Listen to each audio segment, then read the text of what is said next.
Merasa ditantang hanya karena tatapan saat makan model, Taufik malah nekat tusuk dan bacok korbannya. Merasa nama baiknya dicemarkan dalam meme, mantan Gubernur Sumatera Selatan Alex Nurdin lapor polisi dan serahkan sepenuhnya pada tim pengacara. Sebanyak 389 kios pasar Impres Pasar Minggu terbakar, kerugian ditaksir mencapai 2 miliar rupiah. Warga Kebonjeruk kaget suara letusan, ternyata ada peluru nyasar masuk ke rumah.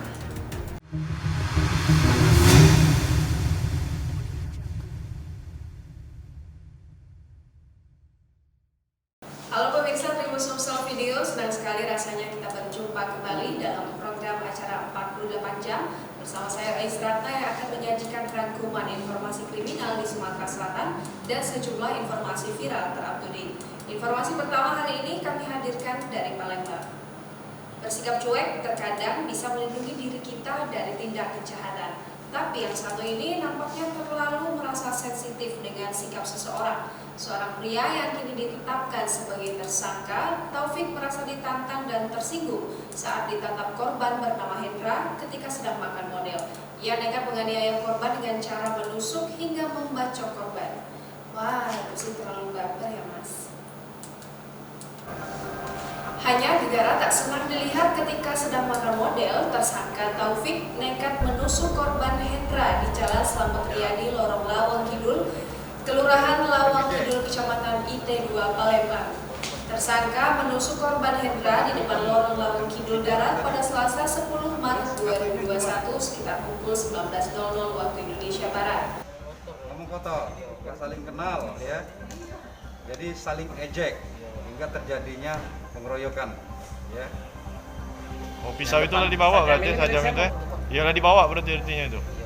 Memang lah disiap ke? Ya. Pada perkara terjadi pada hari Sabtu tanggal 27 Maret 2001 jam 22 WIB di Jalan Slamet Riyadi di depan Lorong Kemas 2 Kelurahan Kuto Batu Kecamatan Ilir Timur 3 Palembang.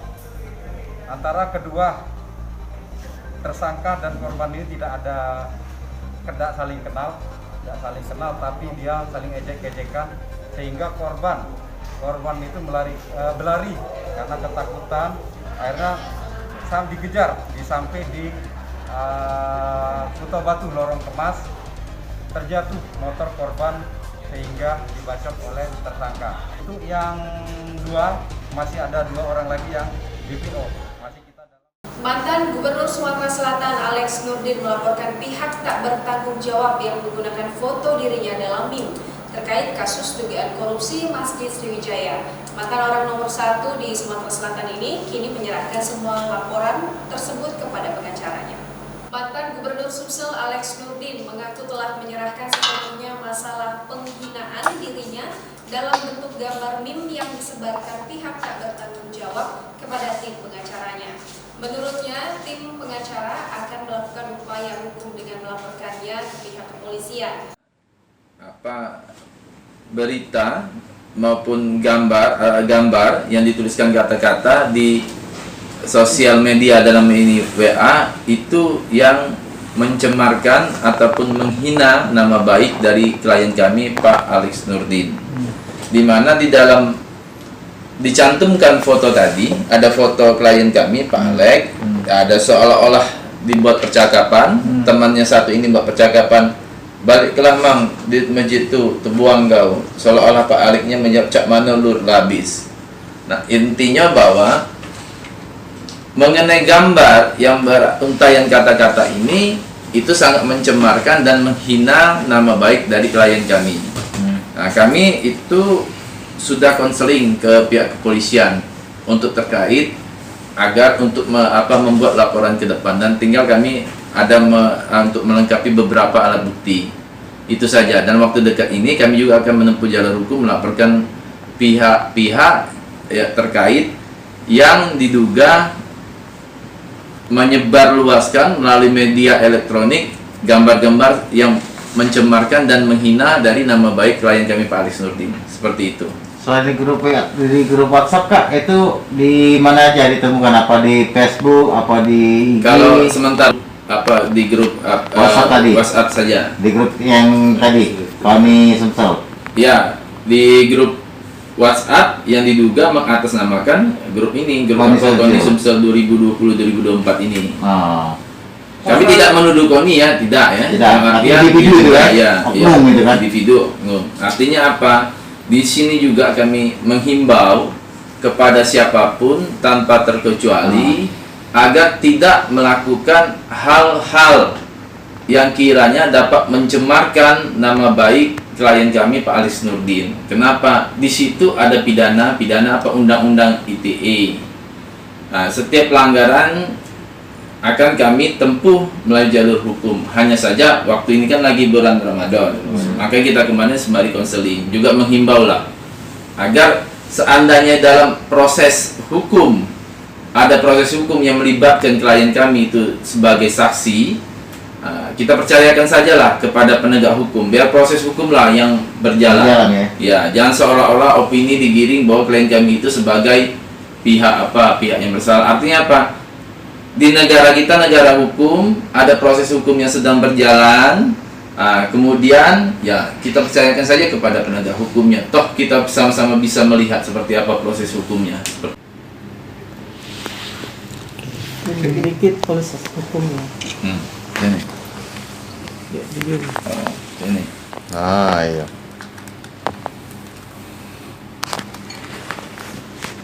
Depan kak, sini kak.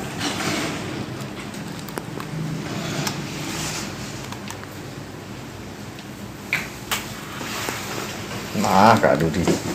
Makan dulu ya ini. Oke.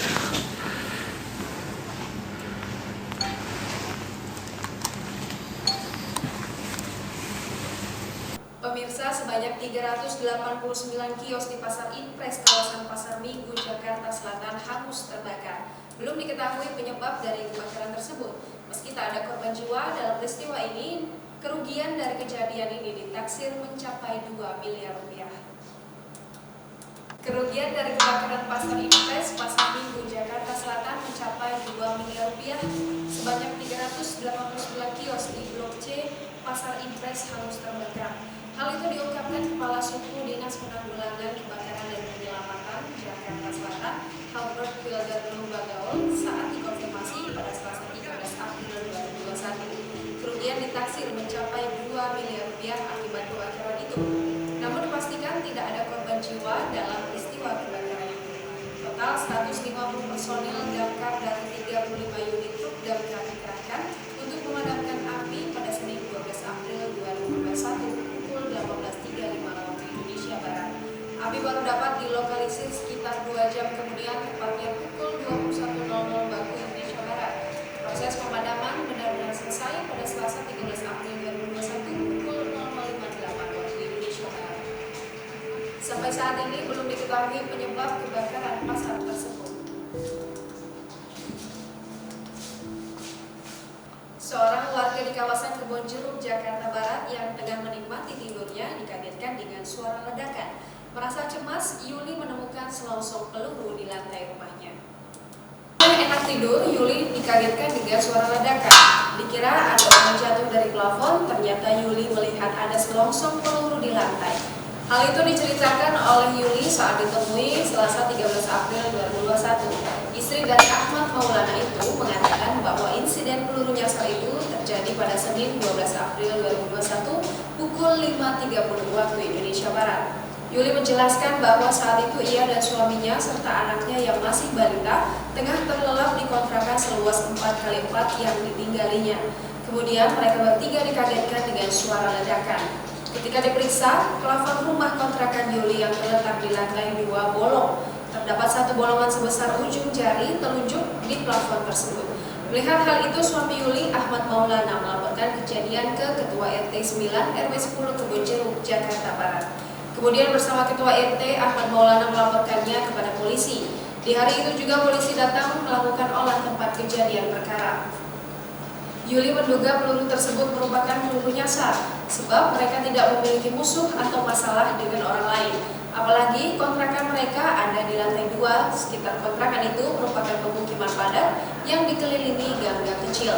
Namun di luar pemukiman padat itu dikelilingi gedung tinggi, tidak ada lapangan tembak, koramil atau polsek di sekitaran kontrakan tersebut. Juli memastikan tidak ada korban jiwa atau luka akibat insiden itu. Terus langsung ada suara ledakan kayak gitu. Terus? Langsung ini, ya langsung pada bangun lah gitu. Terus udah itu? Udah ya, pas ini langsung lapor RT gitu kan. Langsung ditangani sama polisi. Jam berapa sih itu Bu kejadiannya? 5:30. Itu pas dicek gimana Bu? Bener proyektil, bener bekas peluru? Iya, Ada berapa Bu? Berapa? Oh, 1. Ada satu doang. iya. Kena apa aja itu Bu? Cuman barang doang sih sama ini Plafon ya? plafon. Telepon bolong. Nah, terus sudah itu ada yang luka atau gimana Bu? Enggak ada, alhamdulillah. Nggak ada ya? Terus polisi udah kesini Bu? Udah kemarin. Udah olah TKP ya berarti ya?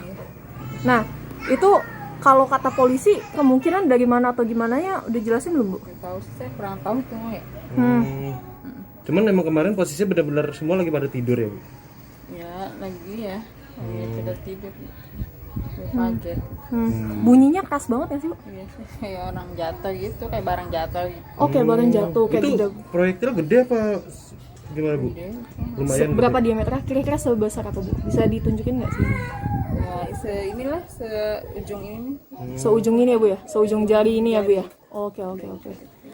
Nah, itu waktu itu pas ada suara kayak gitu, ada berapa orang di dalam rumah Ibu?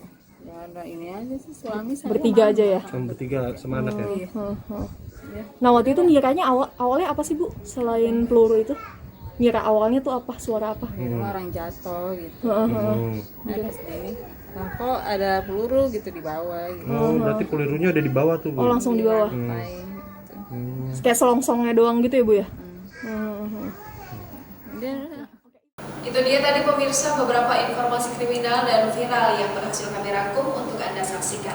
Jangan lupa untuk terus menyaksikan program acara 48 jam hanya di channel YouTube Tribun Sumsel karena kami akan terus mengupdate informasi kriminal di wilayah Sumatera Selatan. Saya Ais Ratna beserta kerabat kerja pamit undur diri dari hadapan Anda. Bahas tuntas tindak kriminalitas. Terima kasih dan sampai jumpa. Jangan lupa subscribe, share, komen, dan like ya.